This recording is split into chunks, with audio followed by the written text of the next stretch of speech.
We came up to this apartment.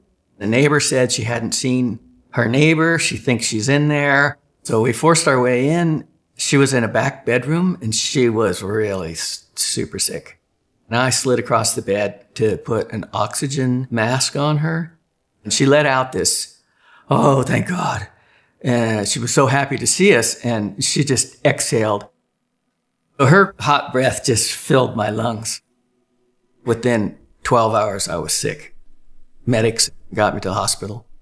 They had this thing called Nubain. It was a synthetic morphine. My system was pretty shot as it was. Those drugs going in all at once like that, it was a knockout punch. The next thing I realized, I left my body. I found myself flying through this star-filled realm. It was the most exhilarating feeling that you were just this exuberant, overwhelmingly happy, joyful being. And you were home.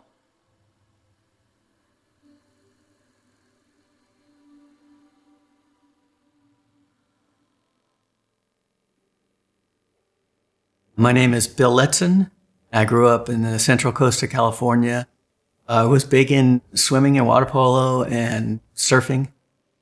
It's kind of an idyllic life, being in the ocean and camping on the beach. It couldn't have been any better. After high school, I had taken a class at Cal Poly on fire control, and it really piqued my interest. I was coming back from the beach, and there was this huge fire burning up on the mountain. So I pulled over in my flip-flops and board shorts and scrambled up the hill. There was a woman there. She had a couple of toddlers and a dog and a bunch of puppies, and this fire was coming at her house. I didn't know much, but I knew I could help. Got the hose out, got a shovel, managed to turn the fire away from the house. The fire department showed up, and they're like, "Hey, dude, we could use somebody like you, and we got a hotshot crew, and you should check into it." So I got a job with Santa Barbara County Fire. I was hooked on service to others. When somebody's at the end of their rope and they dial 911 and, you're on the truck going to help, it really meant a lot to do that job. I would have done every shift for free. If you talk to nurses and teachers, military people and social workers, they'll say the same thing. You have a drive to be of service to others.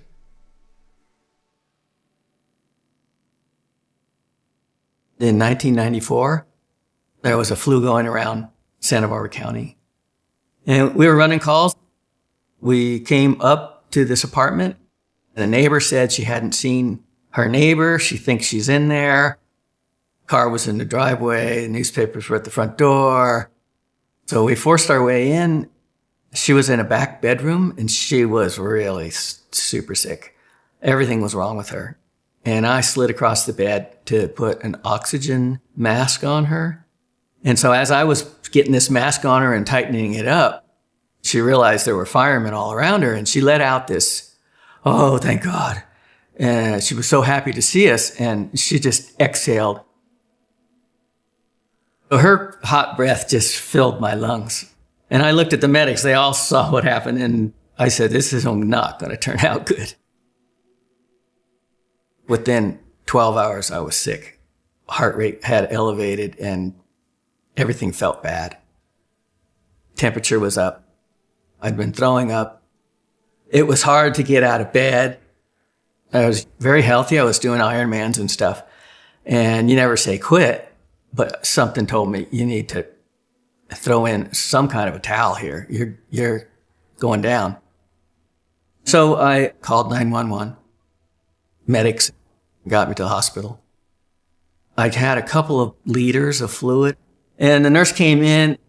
I said, "I can go home, I think, and we'll get some antibiotics going or something."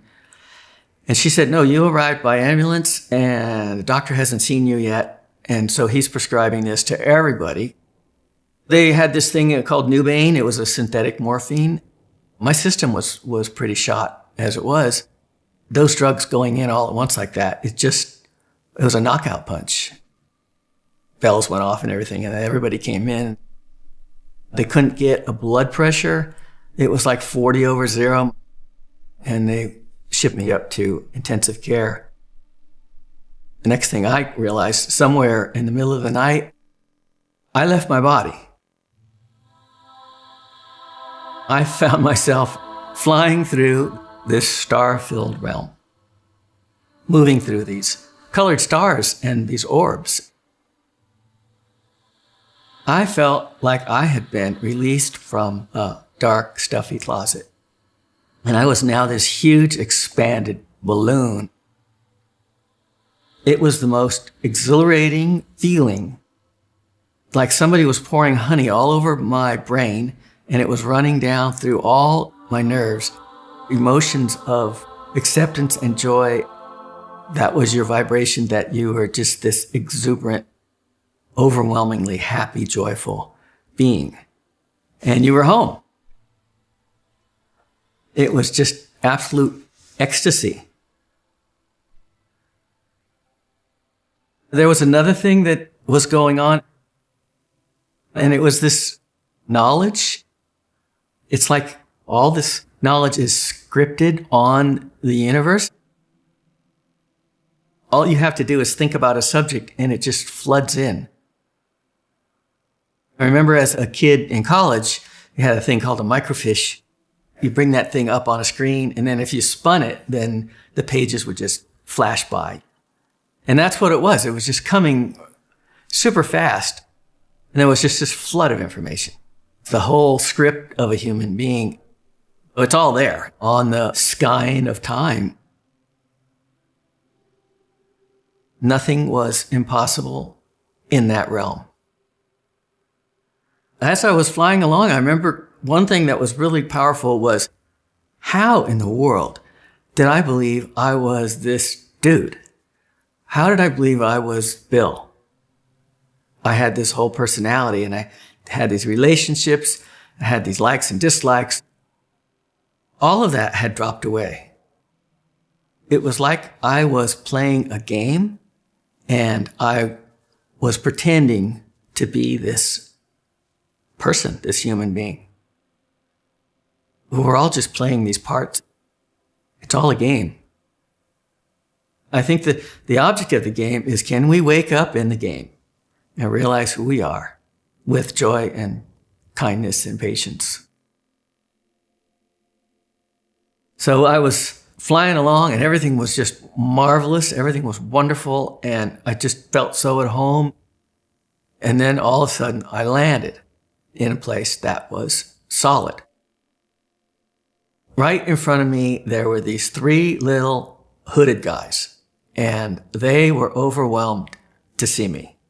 And I felt immediately good in their presence. They were asking me questions all of a sudden, like, how was it? What did you see? What did you learn? What can you tell us? I was really confused, and they were amused by that. And one of them stepped forward, and he turned to the other two, and he said, "He doesn't remember us." And they all started giggling. It was like I had just gotten off the roller coaster, and they were my best friends, and they were back at the landing, and they all wanted to know, how was the roller coaster? And I hadn't really gotten my wits about me to tell them. This other guy, he was like this tall, wispy guy. He's made out of energy, like a swirling tornado or a whirlpool. He moved forward. Parts of him would separate and then catch up. And he had this big smile on his face. You could tell he was super happy. And more than that, you could feel his love. And as he got closer to me, my throat just tightened and my chest was like overinflating. I felt like I was going to drop to my knees and break down crying uncontrollably from love. Historically, our ancestors, they have names for them. They're these non-physical beings that bounce between our ability to perceive them. And they called them things like helpers, guides, angels. Yeah, I do think this is some sort of connection to a higher self. So I said, what's next? A review of my life? You guys want to get started with that? Something in me, that fire captain experience or something, was, okay, there's a procedure here, and let's get busy with it. The tall, wispy guy, he just cracked up. When he stopped chuckling, he said, okay, sure, let's do that. This wasn't a review of life.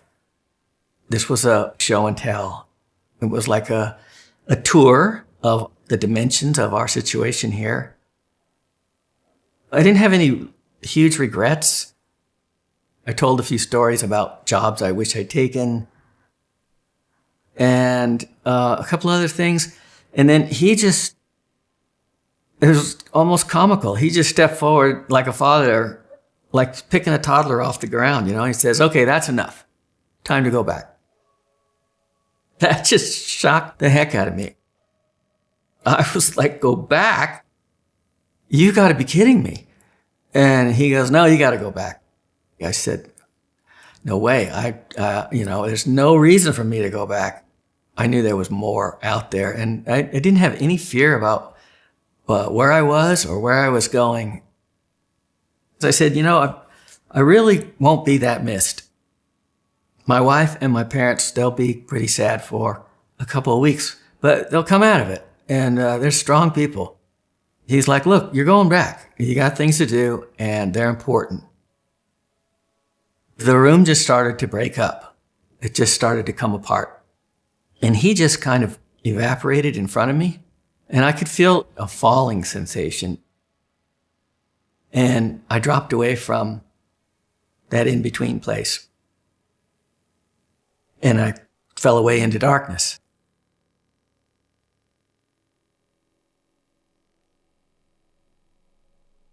I found myself back in my body, and I had this automatic blood pressure cuff.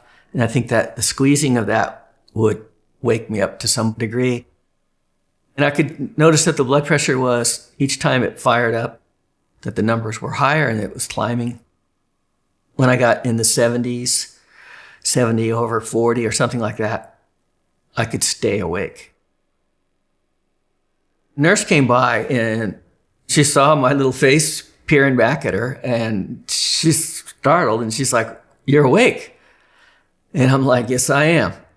She said, I have to tell the doctor immediately because we've been so worried. And I was like, okay, yeah, that's cool. You can tell the doctor. But first, what am I doing back here? I wanted answers to that. I said, I was home. I was home with my best bros. How is it that I came back to this place? I was pissed. I was absolutely convinced that my body was behind me, and I was pretending to be Bill Letson, and I wasn't any longer. Now I was back in Bill Letson. And she was one of these old gum-chewing nurses, and she said, honey, you've been in escrow, but you fell out of escrow, and now you're back with us, and you're going to have to get your head around that. I spent probably a few days being depressed, not clinical or anything, just very, very sad. I saw that heavenly realm. I saw that in-between place. I was ready to move on. You come to this realization that, well, I'm not going back there. When I was back on duty, everyone wanted to know, we heard you had this thing happen, in the hospital. And I was like, yes, I did. Sit down. And I would tell them. I was full of the other side. And I wanted to pass it on to everybody. I told that story for a week or two. And then one of the guys from the office said, hey, they're starting to talk about you up there in the chief's office. So you better, put that story away. So I dummied up and I zipped it for about 15 years. I didn't forget it and I didn't dismiss it. It had to cook with me over all those years. And when I retired, it came roaring back.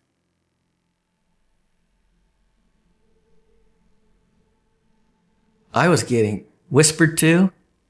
This is how our soul talks to us.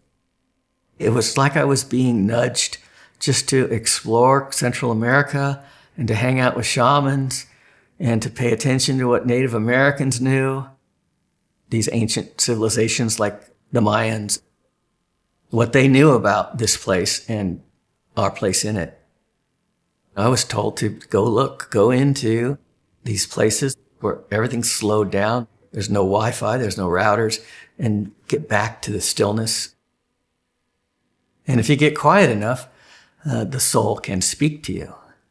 And most of us are not in an environment where we can become that still, that meditative state that opens something up to experience more.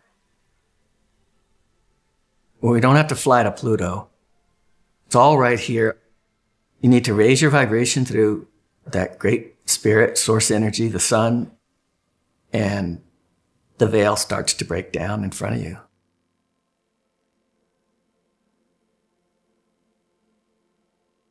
This is a earth school. It's a school of hard knocks, where we learn by experiences. We signed up for all the joy and all the adventures and all the fun that goes on with this place. And we also signed up for 3 or 4 big tsunamis coming through our lives. It's all about growing in our capacity to love, regardless of the circumstances. Choosing the higher vibration. I think every second, every moment, every now is a new opportunity. How are you going to choose? You know, as soon as I get in my car, is that guy that's tailgating me, am I going to get ticked off? Or am I going to be, oh, wow, did I just get over? It's your choice. It's always your choice. People get overwhelmed with the self, the physical world self, the illusion of being this being. Be nice, be patient, be kind in all circumstances. There are thousands of souls watching all of us all the time.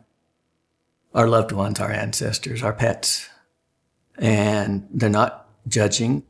They're hoping we'll make the higher vibrational decisions that will evolve, will grow as souls. That's our whole point of being here. And when it becomes selfless and helping others and sweetness and kindness and compassion, you get to leave. We're being groomed to be gods, basically, and to go out into the universe that's ever expanding and continue the work of creation.